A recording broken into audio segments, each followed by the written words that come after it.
7월 21일 목요일 삶의 기적을 일으키는 30분 예배를 시작하도록 하겠습니다.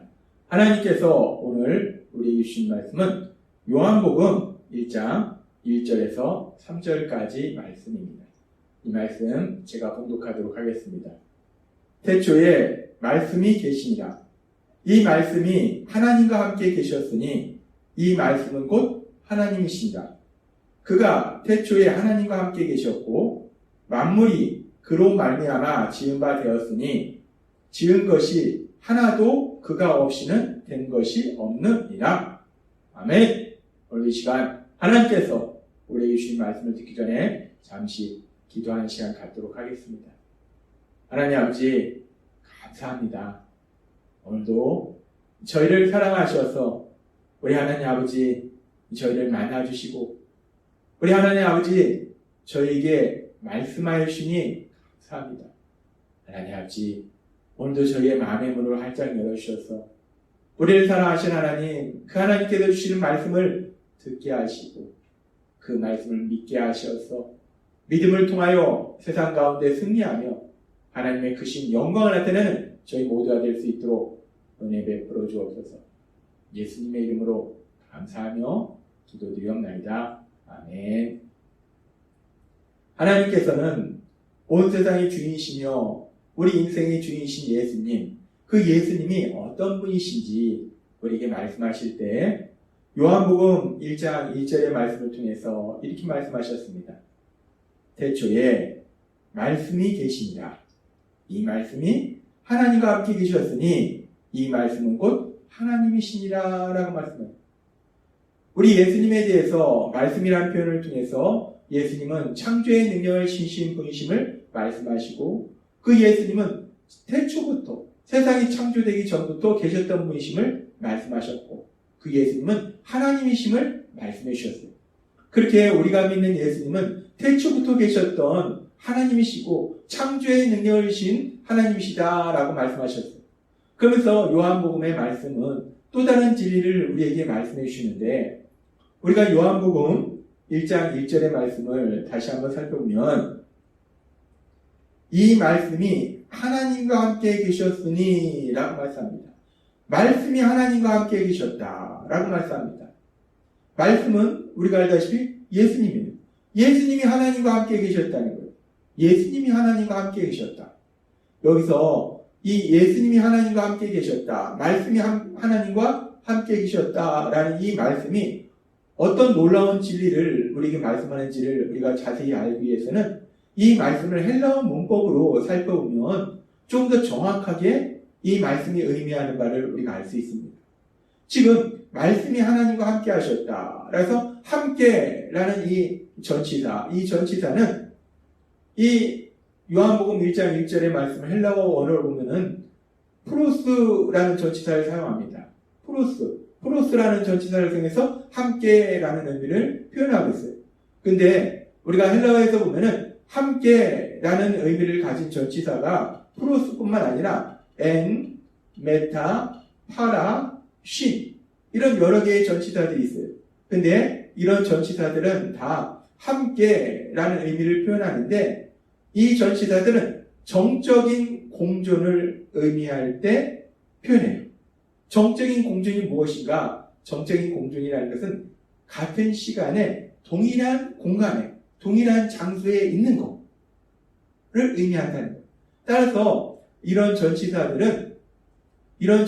통해서 함께라고 표현한다면 누구누구와 함께라고 표현한다면 동일한 시간에 동일한 장소에 있을 때 이런 전치사를 통해서 함께라는 단어로 표현한다는 거예요. 그런데 지금 우리가 읽은 우리에게 말씀하는 요한복음 1장 1절의 함께는 말씀이 하나님과 함께 하셨다 해서 이 함께는 이런 전치사를 사용한 것이 아니라 포로스라는 전치사를 사용한다는 거예요. 포로스라는 전치사는 정적인 공존이 아니라 동적인 공존을 나타낼 때 사용하는 전치사예요. 동적인 공존이 무엇을 의미하는가? 동적인 공존이라는 것은 단순히 같은 시간에 같은 장소에 있는 것을 의미하는 것이 아니라 인격적인 교제를 하는 것, 지속적으로 계속적으로 인격적으로 교제를 하는 거, 단순히 같은 장소에 있는 것이 아니라 우리가 어떤 장소에 같은 시간에 많은 사람이 같이 있을 수 있어요.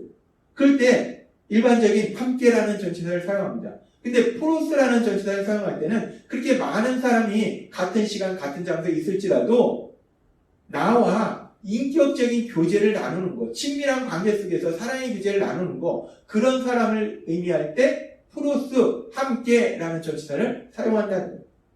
따라서 지금 말씀이 하나님과 함께 계셨다라는 이 말씀은 단순히 예수님과 하나님이 같은 시간에 같은 장소에 있다라는 말씀이 아니라 예수님과 하나님은 친밀한 사랑의 관계 속에서, 사랑의 교제 속에서 계셨다라는 말씀이에요. 근데 언제부터? 태초부터라는 거예요. 이 말씀이 요한복음 1장 1절에도 나오고 다시 한번 반복해서 요한복음 1장 2절에서도 말씀합니다. 그가 태초에 하나님과 함께 계셨고, 그가, 예수님이, 말씀이 태초에 세상이 창조되기 전부터 하나님과 함께 계셨다. 예수님이 하나님과 단순히 같은 시간대에 같은 공간에 그냥 계셨던 것이 아니라 태초부터, 세상이 창조되기 전부터 예수님과 하나님의 아버지는 친밀한 사랑의 교제 속에서 함께 계셨다는 것. 친밀한 사랑의 교제 속에서 계셨다는 것. 이것은 아주 중요한 진리를 말씀합니다. 예수님과 하나님은 세상이 창조되기 전부터 친밀한 사랑의 교제 속에서 계셨다는 거예요. 그런데 우리가 그렇게 예수님과 하나님이 세상이 창조되기 전부터 친밀한 사랑의 교제 속에 계셨는데, 우리는 세상이 창조되기 전에는 우리가 존재하지 않았기 때문에 우리가 그런지 안 그런지 몰라요. 그리고 사실 세상이 창조된 이후에도 예수님과 하나님이 친밀한 사랑의 교제 속에 계시는데 우리는 사실 잘 모릅니다. 그런데 그렇게 예수님과 하나님이 친밀한 사랑의 교제 속에 계신 것을 우리는 어떻게 알 수 있는가? 그 예수님이 이제 인간의 몸으로 2000년 전에 오셔서 우리를 죄에서 구원하시기 위해서 2000년 전에 인간의 몸으로 이 땅에 오셔서 3년의 공생의 기간의 사역을 마치시고 십자가에서 죄를 지은 우리를 대신하여 돌아가세요. 그런데 그렇게 예수님에 대해서 기록한 것이 복음서예요. 그 복음서의 말씀에 보면은 그 예수님께서 하나님 아버지와 친밀한 사랑의 교제 속에 있음을 우리는 너무나 분명히 볼 수 있다는 거예요. 친밀한 사랑의 교제 속에 있다는 것은 수시로 만나서 서로 대화하는 거예요. 그렇게 예수님께서 3년의 공생의 기간 동안 사역을 하시면서 하나님 아버지와 수시로 만나서 대화하신 그 장면을 우리 성경의 말씀을 통해서 수없이 볼 수 있어요. 누가복음 5장에 보면은 예수님께서 제자 베드로를 비롯한 제자들을 부르시고 또 몸뚱병자를 치료하시고, 그랬을 때 이 소식을 들은 많은 사람들이 자신들의 질병도 치료되고 자기가 사랑하는 사람들의 질병도 치료되고 예수님의 말씀도 듣고자 많은 사람들이 모여듭니다. 누가복음 5장 15절에서 16절은 이렇게 말씀합니다. 예수의 소문이 더욱 퍼짐에 수많은 무리가 말씀도 듣고 자기 병도 고침을 받고자 하여 모여오되, 많은 사람들이 예수님으로부터 말씀을 듣고 또 병도 고침받고자 사람들이 옵니다. 그래서 예수님이 그들에게 말씀도 가르치고 또 병도 치료해 주세요. 그런데 그렇게 많은 할 일이 계신데 5장 16절에 보니까 예수는 물러가서 한적한 곳에서 기도하신다 라고 말씀합니다. 예수님께서 그렇게 치료해야 될 병자도 많으시고 또 말씀도 전해야 되는데 그럼에도 불구하고 예수님은 하나님과 사랑의 교제 속에 사셨기 때문에 수시로 한적한 곳에 가셔서 하나님 아버지와 깊은 대화의 시간을 갖는 것을 우리 성경의 말씀을 통해서 볼 수 있다는 것. 뿐만 아니라 누가복음 6장에 보면은 안식일에 예수님께서 수많은 사람을 고쳐줍니다. 병자를 치료해 주세요. 근데 이 일을 놓고 바리새인과 서기관들이 안식일에 왜 일을 했냐라고 예수님을 비난 정죄하면서 그 예수님을 어떻게 해야 할까를 궁리합니다. 누가복음 6장 11절은 이렇게 말씀합니다. 그들은 노기가 가득하여 예수를 어떻게 할까 하고 서로 의논하니, 예수님이 안식일에 병자를 고쳤다고, 안식일에는 병자도 고치지 말아야 되는데 왜 병자를 고쳤냐고 화가 나서 자신들의 규칙을 어겼다고 그 예수님을 해하려고 지금 그들이 모여서 궁리하고 있어요. 그렇게 이 사람들은 예수님을 해하려고 하고 있는 그 순간에도 누가복음 6장 12절에 보면 이렇게 말씀합니다. 이때에 예수께서 기도하시러 산으로 가사 밤이 새도록 하나님께 기도하시고 라고 말씀합니다. 그렇게 사람들은 예수님을 어떻게 해야 할까를 궁리하고 있는 그때에도 예수님은 하나님 아버지와 만나서 깊은 교제의 시간, 사랑의 대화의 시간을 갖는 것을 우리는 볼 수 있다는 것.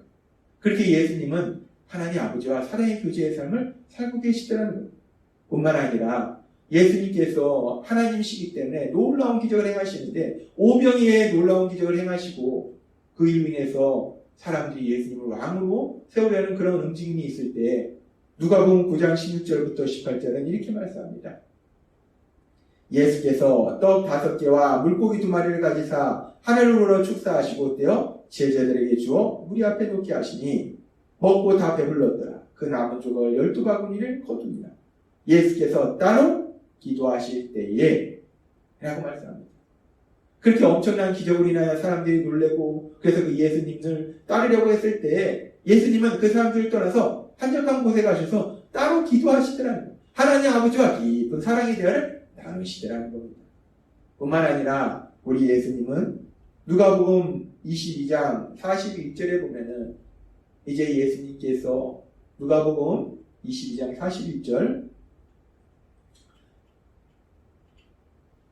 예수님께서 지금 십자가의 죽으심을 앞두고 겟세마네 동산에서 하나님 아버지께 간절히 기도하는 걸 볼 수 있어요. 그들을 떠나 돌 던진 만큼 가서 무릎을 꿇고 기도하여 예수께서 힘쓰고 해서 더욱 간절히 기도하시니 땀이 땅에 떨어지는 핏방울같이 되더라 라고 말씀합니다. 예수님께서 이제 십자가 죽으심을 앞두고 하나님 아버지와 아주 깊은 대화의 시간을 갖는 거예요. 뿐만 아니라 그 예수님 이제 십자가에 돌아가실 때 그 십자가에 돌아가시는 중에 그 십자가의 고통 속에서도 십자가의 죽음 속에서도 예수님은 하나님 아버지와 대화의 시간을 가시잖아요. 하나님 아버지께 말씀드리더라는 겁니다. 그것이 누가복음 23장 34절의 말씀입니다. 이에 예수께서 이르시되 아버지 저들을 사하여 주옵소서 자기들이 하는 것을 알지 못합니다 하시더라. 예수님은 십자가의 고통 속에서 그 죽음의 고통 속에서도 하나님 아버지와 대화의 시간을 그 하나님 아버지께 말씀드리는 그런 시간을 가지시더라는 거예요. 태초부터 하나님 아버지와 사랑의 교제의 삶을 사셨던 우리 예수님. 근데 우리는 태초부터 예수님이 하나님 아버지와 사랑의 교제의 삶을 사셨는지 안 사셨는지 알 수 없어요. 그런데 그 예수님이 이제 인간의 몸으로 이 땅에 오셔서 3년의 공생의 기간 동안 사역하시는 동안 그 예수님의 사역의 중간중간에 중요한 순간들마다 그 예수님이 하나님 아버지와 깊은 사랑의 대화를 나누시는 것을 보면서 우리 예수님이 그렇게 하나님 아버지와 사랑의 교제 속에 사셨다는 것을 우리는 너무나 분명히 알 수 있다는 거예요. 그렇습니다. 우리 예수님은 태초부터 하나님과 함께 계셨어요. 하나님과 사랑의 교제의 삶을 사셨다는 것. 하나님과 사랑의 대화를 나누셨다는 것. 그리고 우리는 그렇게 하나님 아버지와 대화하는 것을 우리는 뭐라고 하냐면 기도다라고 얘기합니다. 따라서 우리는 다른 말로 우리 예수님은 기도의 삶을 사셨다라고 말할 수 있어요. 그런데 우리가 이제 그 예수님을 믿으면 그 예수님은 창조의 능력을 지니신 하나님이시기 때문에 그 예수님이 전에도 우리에게 말씀해 주신 것처럼 우리를 새로운 피조물로 새롭게 창조해 주신다는 거예요. 하나님의 자녀라는 새로운 신분을 가진 사람으로 새롭게 만들어 주신다는 거예요. 그리고 이제 우리가 예수님을 믿어서 그렇게 하나님의 자녀라는 새로운 신분의 사람으로 변화될 때에 우리는 이제 우리를 구원하신 그 예수님, 그 예수님을 닮는 삶을 살게 된다는 거예요. 그렇습니다. 우리는 그 예수님을 닮는 삶을 사는 거예요. 그럴 때 우리가 우리 예수님을 닮는 삶이 어떤 삶인가? 우리 예수님을 닮는 삶 중에 아주 중요한 것이 태초부터 하나님과 함께 계셨던 것처럼 태초부터 하나님과 사랑의 교제의 삶을 사셨던 것처럼 우리 예수님을 닮아서 하나님과 사랑의 교제의 삶을 사는 것. 특별히 기도의 삶을 사는 것, 그것이 우리 예수님을 닮는 삶의 모습이라는 겁니다. 하나님이 오늘 우리에게 주신 말씀처럼 우리도 우리 예수님을 닮아서 하나님과 사랑의 교제의 삶을 살아가는, 특별히 기도의 삶을 살아가시는 복을 누리시는 여러분 되시길 주님의 이름으로 축원합니다. 기도하겠습니다. 하나님 아버지 감사합니다. 오늘도 주신 말씀처럼 우리 예수님은 태초부터 하나님과 사랑의 교제의 삶을 사셨습니다. 우리가 그 예수님을 닮아서 이제 우리도 그렇게 하나님과 사랑의 교제의 삶을 살도록, 특별히 기도의 삶을 살아가는 복을 누리는 저희 모두가 될 수 있도록 하나님의 불어 주옵소서. 예수님의 이름으로 감사하며 기도드리옵나이다. 네. 시간도 하나님께서 우리에게 주신 말씀을 묵상하면서 조용히 기도하는 시간 갖도록